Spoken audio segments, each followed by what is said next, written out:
ISIS, Daesh, Islamic state. एक ऐसा नाम जिसने 21वीं सदी के शुरू में पूरी दुनिया को हिलाकर रख दिया था। जहन में फौरन क्या आता है? इराक और शाम की वो तस्वीरें जहां स्याह झंडे लहरा रहे थे। लेकिन असल सवाल ये है कि एक छोटा सा गैर मारूफ मुसल्लह ग्रोह आखिर दुनिया का सबसे बड़ा खतरा बना कैसे? इसकी जड़ें कहाँ हैं, इसका बानी कौन था, और सबसे अहम बात, क्या इसका नज़रिया आज भी जिंदा है? आइए इस पूरी कहानी को शुरू से समझते हैं। चलें कहानी को शुरू करते हैं इसके उरूज से, यानी साल 2014 से, जब दुनिया ने सांस रोक के इस तंजीम को नाकाबिल यकीन तेजी से इलाके फतह करते हुए देखा। ज़रा तसव्वुर करें, जून 2014, इराक का दूसरा बड़ा शहर मोसिल। शहर की हिफाजत के लिए 30,000 तरबियत याफ्ता इराकी फ़ौजी मौजूद थे और उनके मुकाबले में आए सिर्फ 800 आइसिस के जंगजू, सिर्फ 800। नतीजा क्या निकला? 30,000 फ़ौजियों ने हथियार डाल दिए, अपनी वर्दियां उतारी और मैदान छोड़कर भाग गए। ये एक ऐसी हैरानकुन शिकस्त थी जिसने पूरी दुनिया को सोचने पर मजबूर कर दिया कि आखिर ये हुआ कैसे। और मोसिल पर कब्जे का मतलब सिर्फ शहर पर कब्जा नहीं था। अरे नहीं, इसके साथ ही आइसिस रातों रात दुनिया की अमीर तरीन दहशतगर्द तंजीम बन गई। बैंकों से $40 करोड़ से ज्यादा की रकम लूटी गई। अमरीकी साख्ता जदीद तरीन असलहा और टैंक इनके हाथ लगे। जेलें तोड़कर अपने कैद साथियों को रिहा करवा लिया गया और देखते ही देखते इराक और शाम के इतने बड़े इलाकों पर उनका कंट्रोल हो गया जहां 1,20,00,000 लोग इनके रहमो करम पर थे। और फिर वो लम्हा आया जिसने सब कुछ बदल कर रख दिया। 29 जून 2014 को तंजीम का सरबराह अबू बकर अल-बगदादी मोसिल की तारीखी जामा मस्जिद अन-नूरी के मिंबर पर खड़ा हुआ और उसने एक आलमी खिलाफत कायम करने का ऐलान कर दिया और खुद को खलीफा करार दे दिया। ये सिर्फ एक ऐलान नहीं था, एक नफ्सियाती चाल थी, एक ऐसा पैगाम जिसका मकसद दुनिया भर से जिहादियों को अपनी तरफ बुलाना था, और सच पूछें तो वो इसमें काफ़ी हद तक कामयाब भी रहे। तो यहाँ आकर सबसे बड़ा सवाल फिर वही खड़ा हो जाता है, आखिर ये सब हुआ कैसे? एक तंजीम जो चंद साल पहले तक तकरीबन ख़त्म हो चुकी थी, वो अचानक इतनी बड़ी फौजी और मौशी ताकत कैसे बन गई कि उसने अपनी एक रियासत ही कायम कर ली? इस सवाल का जवाब हमें थोड़ा पीछे जाकर मिलेगा। एक दहाई पहले के वाक़यात में, यानी 2003 में इराक पर अमरीकी हमले के बाद पैदा होने वाली अफरा तफरी और इंतशार में। तो कहानी शुरू होती है 2003 से, जब अमेरिका ने सद्दाम हुसैन की हुकूमत का खात्मा किया और एक बहुत बड़ा फैसला किया, पूरी इराकी फ़ौज को तहलील कर दिया। इसी इंतशार में 2004 में अबू मुसब अल-ज़रक़ावी ने अल-कायदा की इराकी शाख बनाई।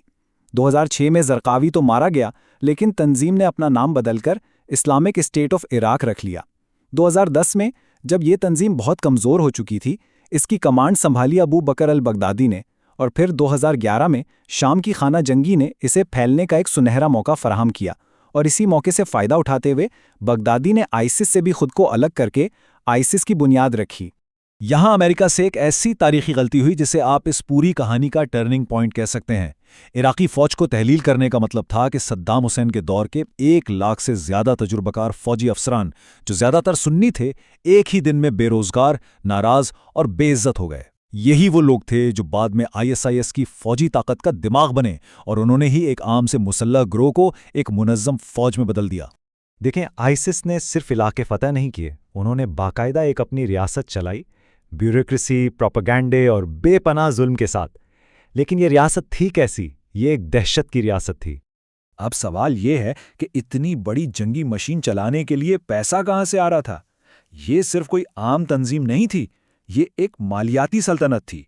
इनकी सबसे बड़ी कमाई थी तेल। उन्होंने तेल के कुओं पर कब्जा करके रोज़ाना लाखों डॉलर का तेल ब्लैक मार्केट में बेचा। इसके अलावा अगवा बरे तावान, मकामी आबादी पर भारी टैक्स लगाना और तारीखी नवादरात की स्मगलिंग, इन सब चीज़ों से उन्होंने बेतहाशा दौलत जमा की। उनकी रियासत का कानून खौफ था और उसका निज़ाम दहशत। सरेआम सजाएं देना, जैसे सरकलम करना और संसार करना, लोगों को डराने और कंट्रोल करने का एक तरीका था। उन्होंने अक़लियतों पर नाकाबिले बयान जुल्म किए, ख़ास तौर पर यजीदी बरादरी को तो नस्लकुशी का निशाना बनाया गया। हज़ारों मर्दों को कत्ल किया गया और औरतों और बच्चियों को गुलाम बनाकर बेच दिया गया। उनका हमला सिर्फ जिंदा इंसानों पर नहीं रुका, उन्होंने तारीख को भी नहीं बख्शा।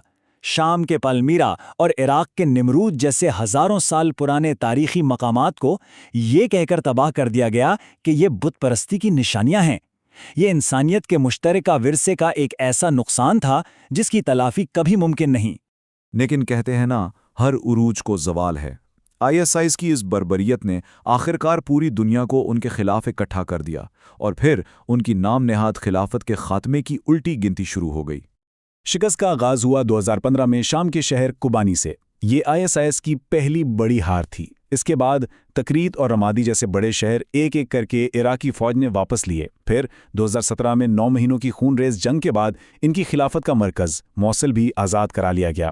اس کے بعد ان کے شامی دار حکومت رقہ کا بھی خاتمہ ہوا اور آخرکار مارچ 2019 میں باغوس کے ایک چھوٹے سے گاؤں میں ان کی علاقائی خلافت کا مکمل صفایا ہو گیا۔ خلافت تو ختم ہو گئی، لیکن اس کا بانی ابھی زندہ تھا، لیکن زیادہ دیر تک نہیں۔ 26 اکتوبر 2019 کو امریکی اسپیشل فورسز نے ایک آپریشن میں ابو بکر البغدادی کو ایک سرنگ میں گھیر لیا۔ گرفتاری سے بچنے کے لیے اس نے خودکش جیکٹ سے خود کو اڑا لیا اور اس کے ساتھ ہی خلافت کا باب ہمیشہ کے لیے بند ہو گیا۔ زمین پر خلافت کا باب تو بند ہو گیا، لیکن کیا کہانی ختم ہو گئی؟ نہیں، بلکہ یہاں سے کہانی نے ایک نیا اور شاید پہلے سے زیادہ پیچیدہ اور خطرناک موڑ لیا ہے۔ تو اب کی ISIS اور پرانی ISIS میں فرق کیا ہے؟ فرق بہت بڑا ہے۔ پہلے وہ ایک ریاست تھی جس کی ایک مرکزی قیادت تھی، ایک فوج تھی اور ایک علاقہ تھا۔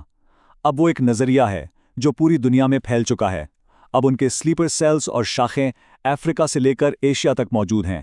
وہ اب بڑی جنگوں کے بجائے لون ولف حملوں پر زیادہ انحصار کرتے ہیں اور اپنا زہریلا نظریہ انٹرنیٹ کے ذریعے پھیلاتے ہیں۔ ISIS نے اسامہ بن لادن اور خود البغدادی کے انجام سے ایک سبق سیکھا ہے، وہ یہ کہ ایک مشہور لیڈر آسانی سے نشانہ بن جاتا ہے۔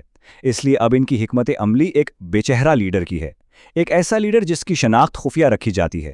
اس سے اس عالمی نیٹ ورک کو ٹریک کرنا اور ختم کرنا پہلے سے کہیں زیادہ مشکل ہو گیا ہے۔ اور اس پوری کہانی کا ایک بہت بڑا برہان آج بھی ہمارے سامنے ہے۔ شام کے کیمپوں میں 58,000 سے زیادہ خواتین اور بچے قید ہیں، جن کا تعلق ISIS جنگجوؤں کے خاندانوں سے ہے۔ یہ بچے جس ماحول میں پرورش پا رہے ہیں، اگر اس مسئلے کو سنجیدگی سے حل نہ کیا گیا تو یہ انتہا پسندی کی ایک نئی نسل کو جنم دینے کا خطرہ بن سکتا ہے۔ تو آخر میں سوال وہی ہے، زمین پر خلافت کی عمارت تو گرا دی گئی، لیکن کیا اس نظریے کی بنیادیں بھی ختم ہو چکی ہیں؟ یا کیا یہ ایک نئے، زیادہ خطرناک روپ میں واپس آ سکتا ہے؟ یہ ایک ایسی جنگ ہے جو شاید اب میدان جنگ سے زیادہ ذہنوں میں اور آن لائن لڑی جائے گی۔